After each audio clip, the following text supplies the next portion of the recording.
Oh my gosh, I'm having so much fun. This is design and beautiful, fancy stuff heaven. I love it. Talking with an architect like David is so much fun. We're having a blast here. I hope you guys are learning a lot. I know I am. It's so cool to hear the behind the scenes of what goes into design, because sometimes, the arts, when you see from how much goes into it. So this has been awesome to hear. I'm sure we could go on forever, but David has only so much battery left.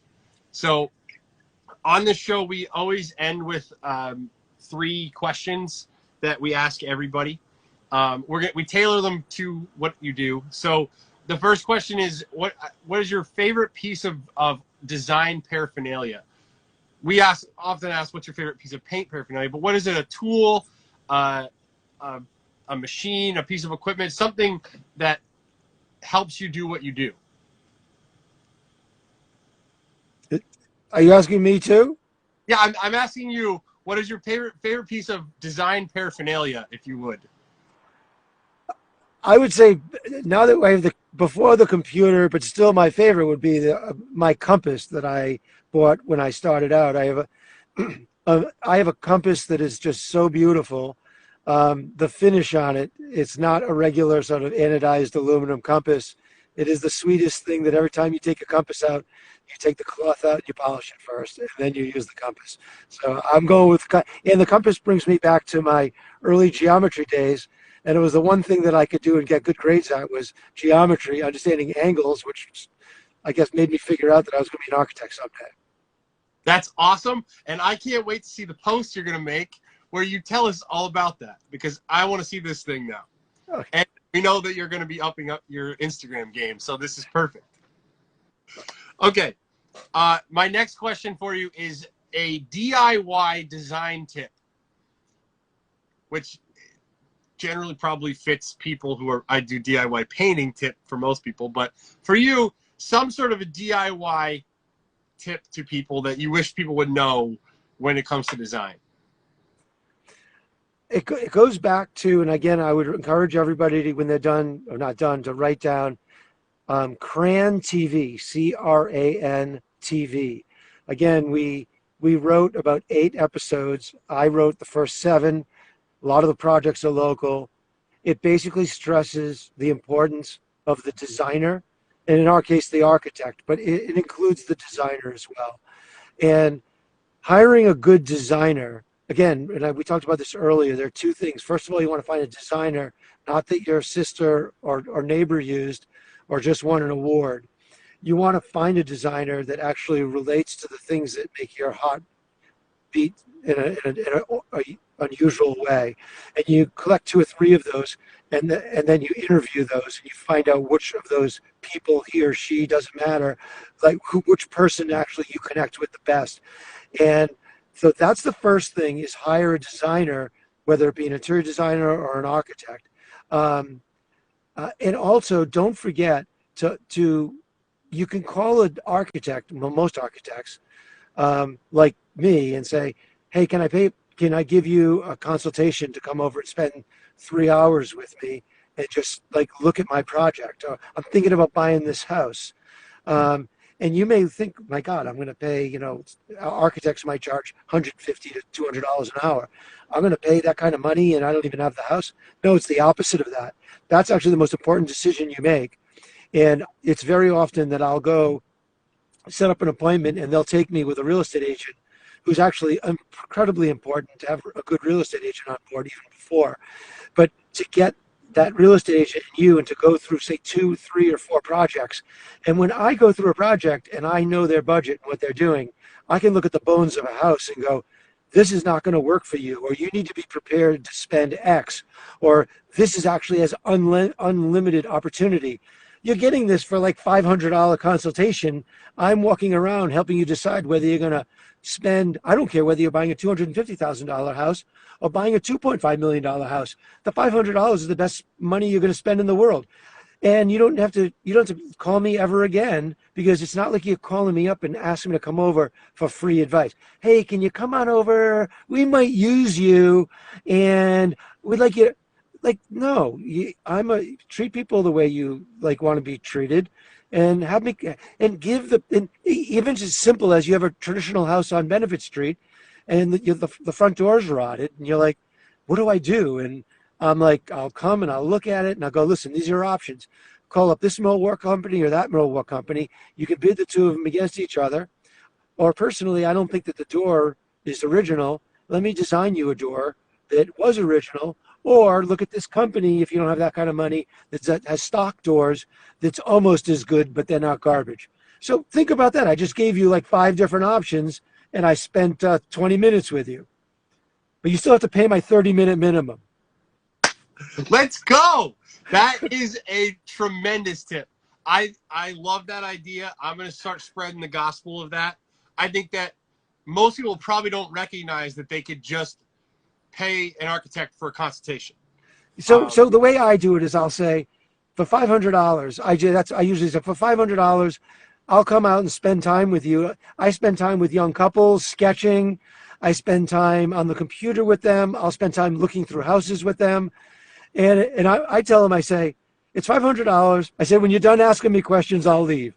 Like, really. And at some point, like, oh my God, David, you were really helpful. And they will have had access to which window company that I recommend for their project. And I can recommend 5 different window companies right now for 5 different projects, depending on whether it's traditional, whether it's modern, whether a million different, and your budget. So just that alone is like information that you're getting, but you're getting it from an unbiased person, like an attorney that's representing you and has no interest at this point. They just want to help you.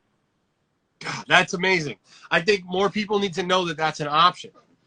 We do it with designers all the time because our projects are even like our remodel or repaint stuff. They're fairly large on average paint jobs. We're looking at like a $30,000-$40,000 kitchen cabinet refinish job, and the client was trying to decide like where to put the high gloss black and where to keep the white, and should it be white, and where do we put the colors and what colors should they be?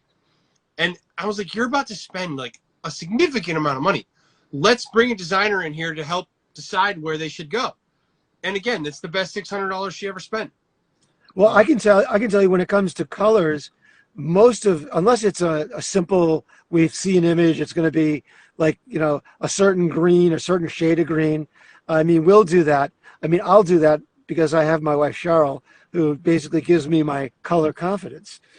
But in many cases, when it comes to multicolor jobs, I will always have either an interior designer or a color consultant help me. You have to understand your limitations. You want it to be the best, just like your paint wants to be the best. You want the best decision to be made about that paint. You also want it to relate to maybe the imagery of the original house or whatever. But it's very important. Yeah, and that's in that project. I knew it was out. Like I didn't want that responsibility first of all, and I knew it warranted it. And so we brought in a designer, and the client had this like the dreams for. I interviewed her last episode, and the client had these dreams for this hardware, and she was like it was really hard for her to say. She's like, I had to break it to her. This hardware does not fit in this home. If you have a mid-century modern home you want to put it in, it would be amazing. But you have this like very detailed mahogany kitchen that's going to be painted. It didn't fit. So it's like just paying the consultation fee for an expert is so worth it. And I love that tip. So I don't know if I'm going to run out of battery here, but actually I don't know if I'm going to run out of battery or gas because I'm in my car. I'm only kidding. So I have another great story. So right when I started, I was doing an addition for the wonderful, wonderful people on the East Side, small master bedroom addition. So it must have been, I want to say 1989, 1990. And we were working with one of the top interior designers on the East Side. And the interior designer and the owner had a very long relationship in the past. And so we were going through the process. We designed it. I was doing my weekly meetings, through the process. And I showed up one day and I walked into the master bedroom and they'd put the paint, they painted the walls of the master bedroom, and they painted the master bedroom walls black. dead, dead ass, dead ass black. Wow. And my client, it was so nice. She grabbed me by the arm and she dragged me down the hallway and she's like, David, you have to look at this room. She goes, I don't even know what to do. So I looked at the room and it's like a black room. And now she has this long time professional relationship and friendship with this interior designer. So there's and I was young. At the time I was 28, 29 years old, right? And both of them they seemed old at the time, but they were probably my age. And I looked at her, I don't know where I pulled this out of, but I said,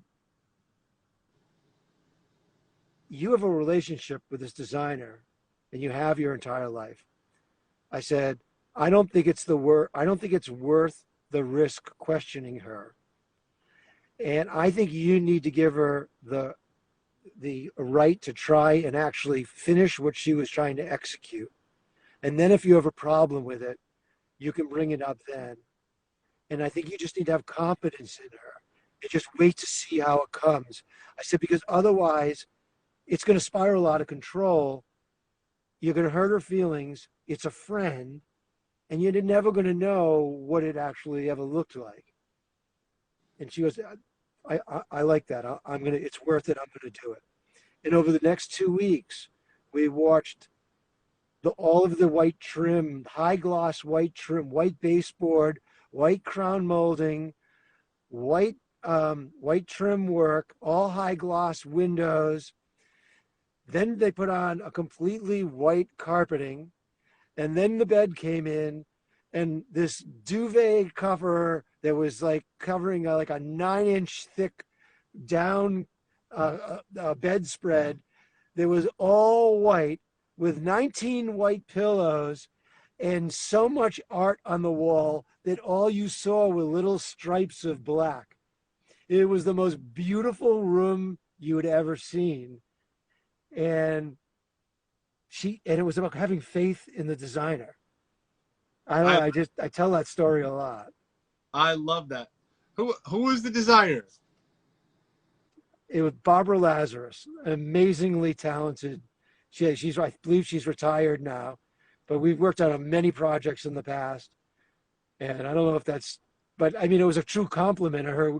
The work was brilliant, but that's the case with a lot of us designers. I mean, we reach stumbling blocks in projects where the clients might get fed up with either the speed, the fact that we're pushing the envelope because from an art standpoint that you thought a paint was going to set, but that you hadn't used, and you're having to deal with it a little differently. And the owner might look at you and go, yeah, but you told me Tuesday. And I'm like, you're going to be happy when it's done. And you'd see him turn around and grit their teeth and you go, God, I hope I saved this one. And at the end of it, like you do, but it's always that process. You have to have faith in the designer. But it goes back to what you said. If you're doing it without a talented, not just a designer and not just an architect, if you're not doing it with a talented designer that has years of experience, and you have faith in their image and their brand, then it's scary, and you could end up in a place where you end up with a pink elephant.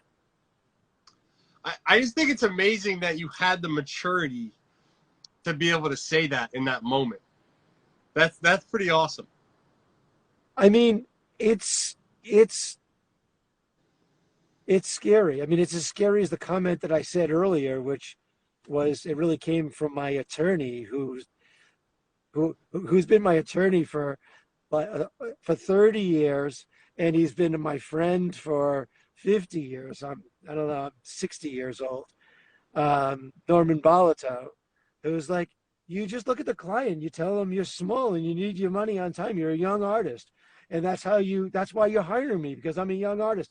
And if you want to go work for a big firm and play games like that, you get the work done faster and have it done by the junior person and play games. He doesn't say that literally. He just basically said, look him in the eye and tell him, you're hiring me because I'm a young artist and I need cash flow. And every single person I've ever said, it's so awkward to say. especially as a young person. But no one has ever said, screw you, it's 60 days. Yeah. Yeah. That's awesome. All right. So our final question for the clock out on our battery or your gas tank is, Yes. this is where I need you to dig deep here. Uh-oh. Give me your most embarrassing horror story of a project that, and we've had some amazing stories on here of things people have never even said out loud before. Now, because everybody, like, we bring on experts. You've just demonstrated extreme passion and knowledge about what you do. So now we need to pull you back down to everybody else's level, and you got to give us one of your worst horror stories.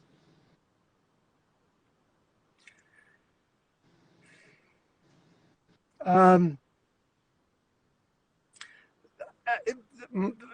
one of my worst horror stories is tied into the house that you worked on.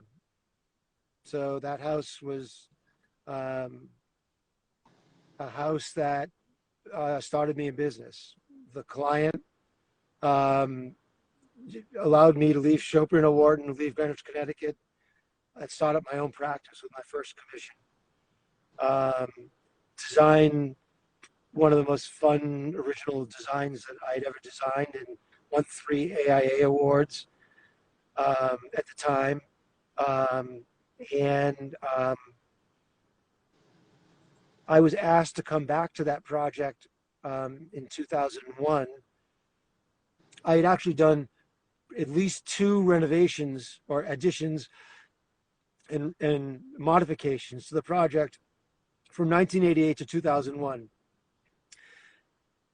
The client ended up getting remarried, and I love them both. And but the person that that he married had their own designer. Had without no names, the spatial designer in Providence, and they decided that they were going to hire both of us and have us both work on the project together, which is insane, really. Like, they're basically saying, we're going to have you work as a team. Um, and we began that process, and I made it about, I don't know, two months into the process, and uh,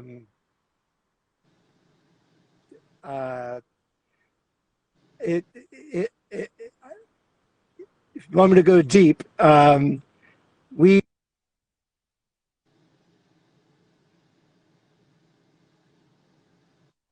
were looking at different addition possibilities of how we could add on to this house. And I showed it, we had it on the wall, and it was the entire team.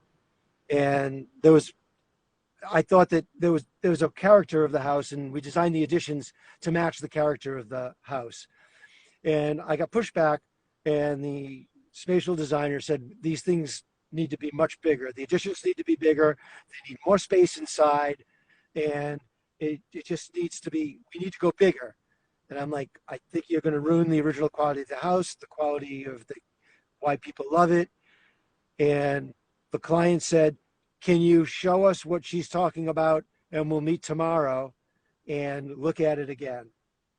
And so I spent that night, updated the drawings, did it the way that the pushback demanded, and I started out by doing my presentation and said, "Listen," I go, "I've been doing shingle style architecture at this point, working." I didn't say I've been working for the leading shingle style architect in the country. I should have said that, but it should be obvious. That would be rude. But I said, I've been doing shingle style architecture, and attached to it, and understand the history of it, where it came from, its anthropomorphic qualities, its symmetry qualities, its derivative from the picturesque in Europe. I get it. I think that this original design matches the context and scale of the original project. And they said to this other designer, they said, "What are your thoughts?" And the designer said, funny, I stopped by the Brown bookstore on the way home last night, and I picked up a book on shingle style architecture. I flipped through it last night with a glass of wine, and I think my design is going to work. And they said, okay, we'll go with that design. Oh my God. That is so. Have you ever had a better low moment story in your life? That's so insulting. First of all, So, so, so, so they picked it. so, well, I mean, they picked it. So the next day, I think there was a discussion between them and the designer reached back and said, we're going with the original design. And I wasn't even part of that discussion. But the low point is that I basically sent a fax to my friend, and my patron who started me a business, and said, I can't work on the project anymore. I said, I'm sending you my drawings. I'm leaving the project. And it was a moment that I would like to take back in my life, that like that wasn't the way to deal with it. I was young. I needed to sit down with them. I needed to talk with them. And that's how I was so stressed and so anxiety filled. I was young, and I made a mistake. And in hindsight, I mean, I ended up apologizing to him, and they love me now, and I love them now as much as you know, as it was at the beginning. So the relationship never was affected, but it was always, when you say something to somebody you love that you regret. I mean, and especially a patron, it touched me. How long after how long did it take you to be able to apologize? Oh no, within months. I reached out and realized just how raw, how that I don't know what the solution was, but that wasn't the solution. Was just to say, here are the working drawings. I'm not working on the project anymore. That was it probably would have been the same solution. It was time for me to leave and help out in some consulting way. But in any case, it was very, very short afterwards, and our relationship stayed close throughout. But it's fun to be now involved with that same project, which is, a baby of ours in the firm, um, and to be able to now rejuvenate it or reinvent it, the spirit of the original shingle style for new artisans, new patrons. That's got to be cathartic in some way. Yeah. So That's, yeah, no, it's definitely it's a lot of fun. I can't wait to see how it turns out. David, I don't want to take up any more time, and I don't want you to get cut out. So thank you so much for joining me on this show. This has been unbelievable.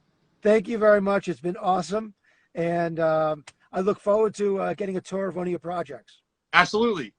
I'm holding you to it. Talk to you soon. Got it. Bye. Anytime. Bye. Bye, David.